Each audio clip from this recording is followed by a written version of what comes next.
अस्सलाम वालेकुम स्टूडेंट्स। आज हम जिस टॉपिक के बारे में डिस्कस करने जा रहे हैं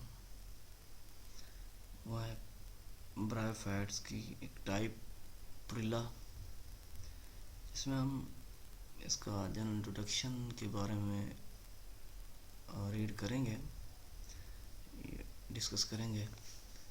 सबसे पहले हम इसमें देखेंगे कि इसमें अकरेंस क्लासिफिकेशन, देन हम इसमें अकरेंस, फिर हम इसका इंटरनल स्ट्रक्चर डिस्कस करेंगे, देन हम इसमें रिप्रोडक्शन का प्रोसेस जो है वो डिस्कस करेंगे। सबसे पहले देखते हैं इसकी सिस्टमेटिक पोजीशन।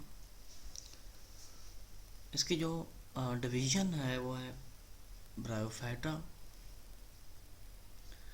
इसकी जो क्लास है वो है जंगर मिनपसीडा। ऑर्डर है इसका प्रोलेज। फैमिली है इसकी प्रोलिएसी और जीनस है वो है पुरिला। ये थी इसकी क्लासिफिकेशन का प्रोसेस। सिस्टमेटिक पोजीशन इसकी क्या है। नेक्स्ट हम इसमें देखते हैं कि पुरिला प्लांट्स। ये डायग्राम में देखें, आपको ये प्लांट नज़र आ रहा है कि इस तरीके से प्लांट्स होते हैं, या तो ये बाइपिनेटली या फिर ट्राइपिनेटली। बाइपिनेटली मीन के दो शाखा। अब ये देखें यहाँ पर एक ये और एक ये क्या है, बाइपिनेटली। अगर इसको देखें तो एक ये एक ये तीन शाखाएं इसकी क्या हो रही हैं, यहाँ पर डिवाइड हो रही है। अगर यहाँ पर देखें तो ये भी ट्राई, एक ये और एक ये। इस तरीके से ये बाइपिनेट्स भी हो सकता है, या फिर क्योंकि इसकी ब्रांचेस जो हैं एक्सटेंसिवली बहुत ज़्यादा फैली हुई हैं हर तरफ। ठीक है, पुरिला प्लांट। अब इसकी हम अकरेंस के बारे में देखते हैं कि ये कहाँ पर मौजूद होता है। पहली बात ये कि ये ग्रोथ करता है जहाँ पर मॉइस्चर मौजूद हो, मीन के मॉइस्ट रॉक्स वगैरह, या फिर प्लांट्स के जो शेडेड साइड होती हैं, मीन की जो साया के नीचे हो, जहाँ पर मॉइस्चर मौजूद हो। इनके occur on shaded side of tree Trunks. जहाँ पर इस प्लांट्स की स्पीशीज मौजूद होंगी तो वहाँ ऐसा लगेगा कि डेंस मैट एक क्लीन बनी हुई है, जो कि सबस्ट्रेट मीन के ग्राउंड लेवल को वो क्या करते हैं, कवर कर लेते हैं। इस तरह पीछे ये डायग्राम में देखें, अब यहाँ देखें ना, ये सारे फैले हुए हैं ग्राउंड के ऊपर, तो नीचे सबस्ट्रेटम के ऊपर ऐसा लगेगा कि कोई क्लीन पड़ी हुई है, यानी कि डेंस मैट। कुछ इनकी स्पीशीज जो हैं वो इक्वेटिक्स भी हैं, एंड वो जो ग्रोड करती हैं वो कूल वाटर के ठंडे पानी में क्या करती हैं, ग्रोड करती हैं। नेक्स्ट, अगर हम इनकी पार्ट्स की बात करें, इनके बारे में हम आगे डिस्कस भी करने वाले हैं। ये वाला जो पोर्शन है इसे कहते हैं स्टेम। ये देख लें लैटरल लीव्स, ये वेंट्रल लीव्स, और ये जो पॉइंट्स हैं ये और ये, इन पॉइंट्स को क्या कहते हैं, लोब्यूल्स।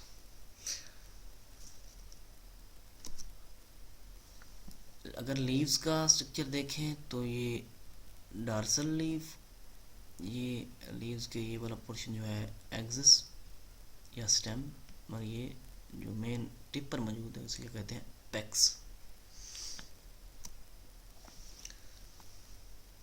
अब हम इसके बात करते हैं जनरल स्ट्रक्चर। इनकी प्लांट बॉडी जो है वो है गैमेटोफाइट्स, और प्लांट बॉडी डिवाइड होके ये तीन पार्ट्स में डिवाइड होती है। एक है स्टेम, सेकंड वन जो है लीव्स, और थर्ड वन जो है राइजाइड्स। सबसे पहले हम बात करेंगे स्टेम की। इसमें जो मैच्योर प्लांट है, इसमें मैंने पहले कहा है कि डार्सो वेंट्रल स्टेम, मीन के डार्सल साइड भी होगी और वेंट्रल साइड भी होगी। ये वर्ड जो है दो वर्ड का ऐसे कह लें कम्बिनेशन है, एक डार्सल साइड, दूसरा वेंट्रल साइड। अब इसमें जो डार्सल साइड होगी that is expose to light, इनके वो लाइट की तरफ, और वेंट्रल साइड जो होगी वो क्या होगी, टच द सबस्ट्रेटम। इनके अलावा इनकी ब्रांचेस जो हैं एक्सटेंसली काफ़ी ज़्यादा फैली हुई होती हैं। स्टेम इनकी मैंने पहले भी बताया है प्लांट्स को देख के डायग्राम में कि बाइपिनेटली या ट्राइपिनेटली इनके दो शाखा भी हो सकते हैं और तीन शाखा भी या तीन ब्रांचेस भी इनकी हो सकती हैं।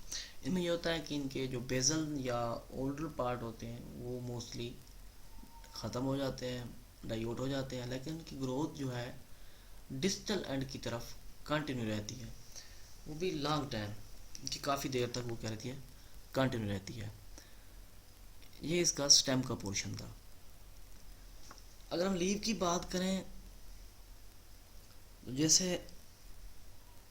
लीव्स में डार्सल लीव्स भी हैं और एक रो ऐसी है जो इसमें स्मॉल वेंट्रल लीव्स मौजूद होते हैं। और इनमें जो डार्सल लीव्स होते हैं वो बाइलोब्ड होते हैं, और ये लोब्स जो हैं दो होते हैं और अनइक्वल होते हैं। इनमें एक लोब जो होता है स्मॉलर होता है, दूसरा जो होता है लार्जर होता है। जो इनका स्मॉलर लोब है उसे नेम देते हैं लोब्यूल्स का, और जो अपर इसका लोब है उसे कहते हैं लार्जर लोब। ये लोब्स जो हैं मॉडिफाइड होके जो एपिफैटिक प्लांट्स हैं उनमें एक वाटर कंटेनिंग सैक बना देते हैं। ये लोब्स जो हैं लोब्यूल्स, मैंने डायग्राम आपको दिखाया है, ये देखें यहाँ पर ये मौजूद है, इन्हें क्या कहते हैं, लोब्यूल्स। जहाँ पर हम इनकी जिक्र कर रहे थे कि इन्हें हम स्मॉलर लोब्स को हम क्या नाम देते हैं, लोब्यूल्स का। और एपिफैटिक प्लांट्स में ये जो लोब्यूल्स हैं मॉडिफाइड होकर कंटेनिंग वाटर सैक बना देते हैं। थर्ड इसका जो पोर्शन है, जो पार्ट है, वो है राइजाइड्स। काफ़ी सारे स्मूथ राइजाइड जो हैं जहाँ वेंट्रल लीव्स हैं, इन्हें हम स्मॉलर या स्मॉलर वेंट्रल लीव्स कह रहे थे, वहाँ से उनकी बेजल पोजीशन पे कुछ राइजाइड्स अराइज आउट करते हैं। यहाँ नीचे ये देखें, इस डायग्राम में भी आपको ये लोब्यूल्स का पोर्शन जो है दिखाया जा रहा है। ये डार्सल लीव और ये स्मॉलर वेंट्रल लीव। ये डार्सल लीव बड़े लीव्स हैं और ये लीव्स जो हैं ये देखें स्मॉलर लीव्स हैं, इन्हें कहते हैं। बाकी ये रहा कैप्सूल का पोर्शन, ये इंटरनल स्ट्रक्चर में आगे डिस्कस करते हैं। आर्चिगोनियल ब्रांच जो है पेरियंथ है, ये डेवलपमेंट का प्रोसेस जो हम देखते हैं, थ्रीडियल में भी देखते हैं कि इसका क्या प्रोसेस है। अब इसका जनरल स्ट्रक्चर में इंटरनल स्ट्रक्चर जो है थैलस का वो क्या है, इसके इंटरनल स्ट्रक्चर भी सिमिलर है, जिस तरह स्टेम ब्रांचेस या लीव्स वगैरह, उसी तरीके से इंटरनल स्ट्रक्चर भी सिमिलर है। इनमें जो इनके लीव्स जो होते हैं वो उनकी थिकनेस जो है 1 सेल जस्ट होती है, क्योंकि में कोई मिड वगैरह मौजूद नहीं होती। दूसरी बात ये है कि ये containing several chloroplast, uninuclear single cells होते हैं, पॉलीगोनल शेप होती है। साथ में इनमें डिफरेंशिएशन ऑफ टिश्यूज भी पाई जाती है, क्योंकि एक्सेस के दो पार्ट्स होते हैं, एक होता है आउटर कार्टेक्स और दूसरा होता है सेंट्रल मेडुला। अब इसमें आउटर कार्टिकल सेल जो है ये स्मॉल होते हैं और थिक वॉल्ड, लेकिन जो मेडुलरी सेल्स हैं वो लार्ज और थिन वॉल्ड होते हैं।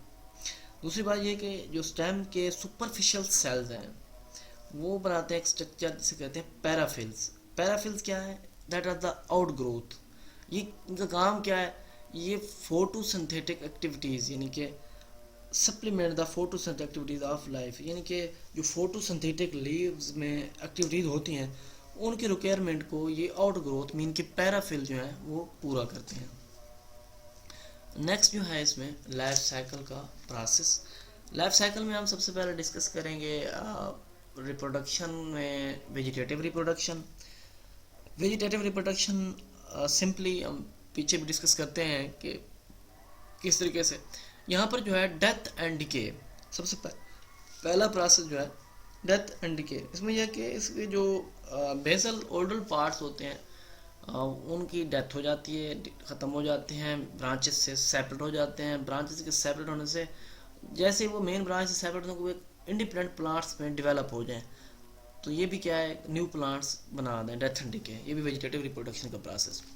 सेकंड वन जो है डिस्क्राइब गैमे, इसमें ये गैमे जो है एक या दो सेल पे मुश्तमिल होते हैं और ये लीफ मार्जिन पे, ये भी मेन लीफ मार्जिन से या मेन बॉडी से जब सेपरेट होते हैं तो एक न्यू इंडिविजुअल में डेवलप हो जाते हैं, एक न्यू प्लांट बना देते हैं। थर्ड वन जो है ट्यूबर फॉर्मेशन, ये अंडरग्राउंड ब्रांचेज होती हैं और ये जब ग्रोइंग सीजन जब एंड होता है उस वक्त ये बनती हैं और ये पूरा सीज़न या ऐसे कह लें जब ग्रोइंग सीज़न एंड हो रहा होता है तो आगे से अनफेवरेबल कंडीशन आनी है, तो उन इन अनफेवरेबल कंडीशन में ये क्या रहते हैं, डॉर्मेंट रहते हैं। जैसे ही कंडीशन फेवरेबल होती हैं तो उनमें ये क्या है, एक न्यू इंडिविजुअल में डेवलप हो जाते हैं। इनकी ये भी एक वेजिटेटिव रिप्रोडक्शन का प्रोसेस है, ट्यूबर फॉर्मेशन, एक न्यू इंडिविजुअल बना देते हैं, न्यू प्लांट बना देते हैं। आगे जो है इसका सेक्सुअल रिप्रोडक्शन का प्रोसेस, जो प्रिल्ला प्लांट्स हैं ये डायोशियस होते हैं, कुछ इनकी स्पीशीज जो हैं वो मोनोशियस भी हैं।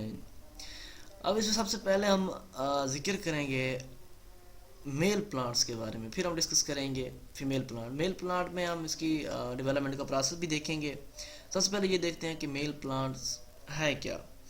मेल प्लांट जो है फीमेल की निस्बत क्या होते हैं, स्मॉलर होते हैं, जिन्हें हम मेल प्लांट्स को जिन्हें हम एंथ्रीडिया, मेल और सेक्स ऑर्गन जिसे हम एंथ्रीडिया भी कहते हैं, ये एंथ्रीडिया जो हैं लेटर ब्रांचेस के ऊपर मौजूद होते हैं, डेवलप होते हैं। और ऐसे लीव्स जो सेक्स ऑर्गन में इनके एंथ्रीडियम के साथ अटैच होते हैं उन्हें हम कहते हैं ब्रैकेट्स, उन्हें नेम क्या दे देते हैं, ब्रैकेट्स का नेम दिया जाता है। इनके अलावा एंथ्रीडिया जो है, ये जो ब्रैकेट्स हैं इनके एक्सल पोजीशन पे जो है एंथ्रीडियम मौजूद होता है। एंथ्रीडियम जो है इसमें कैप्सूल होता है और एक स्टाक मौजूद होती है। इस कैप्सूल में क्या है, काफ़ी सारे स्पर्मेटोजोइड जो हैं कैप्सूल की वॉल के अंदर मौजूद होते हैं। इनके दो इसके पोर्शन है, कैप्सूल दूसरा स्टाक। इस कैप्सूल के पोर्शन में क्या पाए जाते हैं, स्पर्मेटोजोइड्स कैप्सूल की वॉल में मौजूद होती हैं। आगे हम इनकी डेवलपमेंट का प्रोसेस देखते हैं कि डेवलपमेंट प्रोसेस में याद रखना है कि सिंगल सुपरफिशियल सेल से होती है। मेन के सुपरफिशियल सेल जो है, जो सिंगल सुपरफिशियल सेल है वो है एंथ्रीडियल इनिशियल। ये एंथ्रीडियल इनिशियल जो है मेल ब्रांच के ऊपर मौजूद होता है, इसके उसके करीब ये नहीं, ये मौजूद होता है ग्रोइंग अपेक्स, जहाँ उसका ग्रोथ का पैटर्न होता है। और ये सेल्स इनलार्ज हो जाते हैं, इनका साइज क्या हो जाता है, इंक्रीज। जैसे साइज इंक्रीज होगा तो इसमें क्या होगी, ट्रांसवर्स डिवीजन। डिवीजन नतीजे में दो सेल्स बनते हैं। वो कौन कौन से सेल्स हैं, एक है बेजल सेल्स, दूसरे हैं अपर सेल्स। अब इसमें जो बेजल सेल्स हैं वो स्टाक का पोर्शन बना देते हैं, क्योंकि हमने कहा है कैप्सूल और लॉन्ग स्लिनर स्टाक, तो ये क्या बना देंगे, बेजल सेल स्टाक का पोर्शन। लेकिन इसमें जो अपर सेल जिन्हें हम ऑटर सेल का नेम दे रहे हैं वो क्या करते हैं, act as a antheridial mother cells. अब ये एंथ्रीडियल मदर सेल जो हैं क्या उन्हें फर्दर डिवाइड होने हैं, इनकी ट्रांसवर्स डिवीजन के नतीजे में दो और सेल बनते हैं। एक बनते हैं प्राइमरी एंथ्रीडियल सेल्स और दूसरे बनते हैं प्राइमरी स्टाक सेल्स। अब ये जो स्टाक सेल्स नेम से जाहिर है कि ये क्या बना देंगे, स्टाक बना देंगे।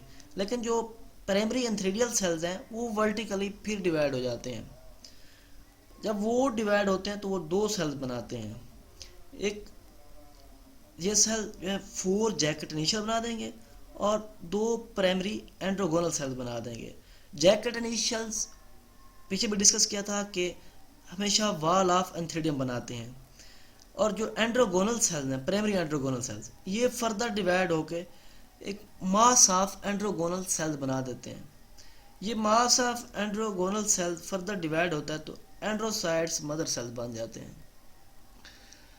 एंड्रोसाइट्स mother cells finally converted into, यानी कि चेंजेस इनटू या प्रोड्यूस्ड एंड्रोसाइट्स, वो एंड्रोसाइट्स प्रोड्यूस कर देते हैं और ये androcyte later on change into antherozoid या सिंपल वन कह सकते हैं क्वाइल्ड बाइफ्लैजिलेटेड स्पर्म। इसमें यह होना है कि जब स्पर्म बन जाना है तो जैकेट जो है वाल उसकी स्वेलिंग की वजह से ब्रस्ट हो जाती है और ये जो एंथीरोजोइड्स हैं liberated from the androcytes in water, और फिर ये क्या करते हैं, swim in the water and reach to the archegonium, इनके इनके आर्चिगोनियम तक ये पहुंच जाते हैं। ये था हमारा आज का टॉपिक, हम जिसमें हमने जैसे रिप्रोडक्शन में हम male reproductive male sex organ के बारे में डिस्कस किया है। नेक्स्ट लेक्चर में हम इसका फीमेल रिप्रोडक्टिव ऑर्गन और डेवलपमेंट ऑफ स्पोरोबाइट के प्रोसेस में डिस्कस करेंगे, और साथ में अल्टरनेशन ऑफ जनरेशन का प्रोसेस जो है वो भी डिस्कस करेंगे। Thanks and Allah.